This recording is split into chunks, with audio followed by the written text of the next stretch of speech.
ভগবদ্গীতার কিছু কালজয়ী জ্ঞানের গভীরে আজ আমরা একটু ডুব দেব। আমাদের কাছে যে তথ্য আছে তার ভিত্তিতেই আলোচনাটা হবে। হ্যাঁ, মহাভারতের এই অংশটা তো খুবই গুরুত্বপূর্ণ। একদম। তো এই তথ্যে গীতার কিছু জরুরি শ্লোক আর তার সহজ মানে দেওয়া আছে। আমাদের লক্ষ্য হলো শ্রীকৃষ্ণের সেই সব উপদেশ বোঝা যা আজও আমাদের পথ দেখাতে পারে। ঠিক, এখানে আসলে অর্জুনকে শ্রীকৃষ্ণ যে প্রধান উপদেশগুলো দিয়েছিলেন সেগুলোর কথাই বলা হয়েছে। কর্ম, জ্ঞান, ভক্তি, জীবনের প্রতি দৃষ্টিভঙ্গি, এই সবার কি। তাহলে চলুন শুরু করি সবচেয়ে পরিচিত যেটা সেটা দিয়ে। কর্মযোগ মানে কাজে মন দেওয়া, ফলের দিকে নয়। শ্লোকটাও তো বেশ পরিচিত, কর্মণ্যে অধিকারস্তে মা ফলেষু কদাচন।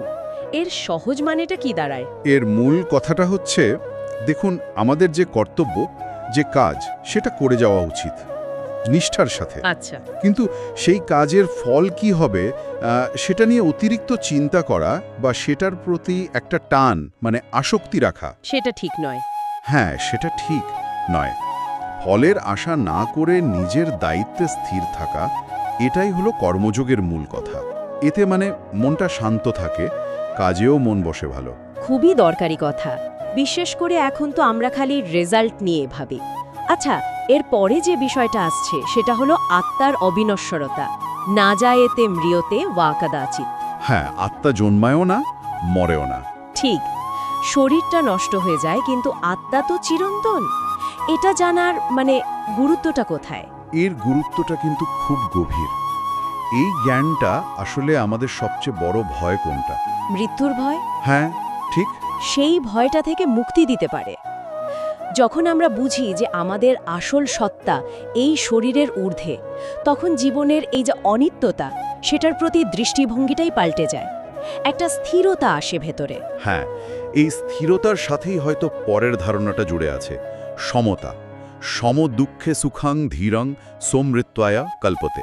একদম। যিনি সুখে দুঃখে লাভে ক্ষতিতে অবিচল থাকতে পারেন, তিনিই মুক্তির যোগ্য। কিন্তু সত্যি বলতে এটা কি খুব কঠিন নয়? বাস্তবে এরকম থাকা কঠিন তো বটেই, অস্বীকার করার জায়গা নেই, তবে অসম্ভব নয়। আচ্ছা। জীবনের যে ওঠানামা, ভালো মন্দ, এগুলোকে স্বাভাবিক বলে মেনে নেওয়ার একটা অভ্যেস তৈরি করতে হয়। এই যে মানসিক সমতা বা ধৈর্য, এটাই কিন্তু আমাদের ভেতরের শক্তি দেয়, যে কোনো পরিস্থিতিতে স্থির থাকতে সাহায্য করে। এটা একরকম ট্রেনিং আর কি। কর্ম, জ্ঞান আর সমতা ছাড়াও তো ভক্তি আর শরণাগতির কথাও এসেছে, তাই না? যেমন মানমানা ভাবা মদ্ভক্তা, বা ওই যে সর্বধর্মান পরিত্যজ্য মামেকম শরণম ব্রজ। হ্যাঁ হ্যাঁ, এই পথগুলো সরাসরি ঈশ্বরের প্রতি ভক্তি, তার উপর ভালোবাসা আর সম্পূর্ণ নির্ভরতা, সেটার উপর জোর দেয়। বলা হচ্ছে, ভক্ত যদি তার সব চিন্তা, সব কাজের ফল ঈশ্বরের উপর ছেড়ে দেয়, তার শরণ নেয়, তাহলে ঈশ্বর তাকে সব পাপ, সব ভয় থেকে মুক্ত করবেন। এটা হলো নির্ভরতার মধ্যে দিয়ে মুক্তি খোঁজার একটা পথ। আচ্ছা, বেশ। এছাড়া আরও দুটো পথের কথা যেন দেখলাম। একটা হলো নিঃস্বার্থভাবে কাজ করা, যজ্ঞভাব, যেটাকে বলা হচ্ছে যজ্ঞার্থাৎ কর্মণ্যেত্রা। ঠিক। আর অন্যটা হলো জ্ঞানের মাধ্যমে মুক্তি।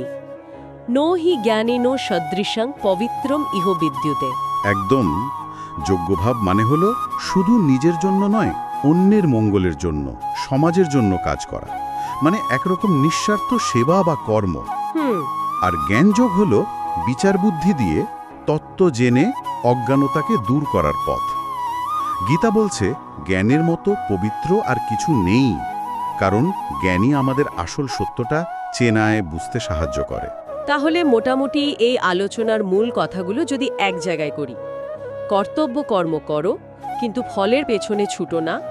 আত্মা অবিনশ্বর, তাই মৃত্যুকে ভয় পাওয়ার কিছু নেই। জীবনের সব অবস্থায় সুখে দুঃখে মনে স্থিরতা রাখো। হ্যাঁ। আর ভক্তি বা শরণাগতির মাধ্যমে ঈশ্বরের কাছে যাও, অন্যের ভালো করার জন্য কাজ করো, আর জ্ঞান অর্জনের চেষ্টা চালিয়ে যাও। ঠিক। এই পথগুলো হয়তো শুনতে আলাদা লাগছে, কিন্তু লক্ষ্য কিন্তু একটাই, আত্ম উপলব্ধি, মুক্তি। আসলে মানুষের স্বভাব, পরিস্থিতি তো ভিন্ন ভিন্ন হয়, তাই হয়তো এতগুলো পথের কথা বলা হয়েছে। দিন শেষে সব পথই সেই এক সত্যের দিকেই নিয়ে যায়। আজকের আলোচনা থেকে একটা প্রশ্ন মনে আসছে, যেটা হয়তো আমরা ভেবে দেখতে পারি। ধরুন যদি শুধু প্রথম উপদেশটা মানে কর্মণ্যে বাধিকারস্তে মা ফলে এত কাদাচন, ফলের আশা না করে কাজ করা, শুধু এই একটা নীতিই আমরা জীবনে ঠিকঠাক প্রয়োগ করতে পারি, তাহলে আমাদের প্রতিদিনের জীবনের যে চাপ, উদ্বেগ বা কোনো লক্ষ্য পূরণের জন্য যে দৌড়ঝাঁপ, সেগুলোর দিকে তাকানোর ধরনটা ঠিক কতটা পাল্টে যেতে পারে।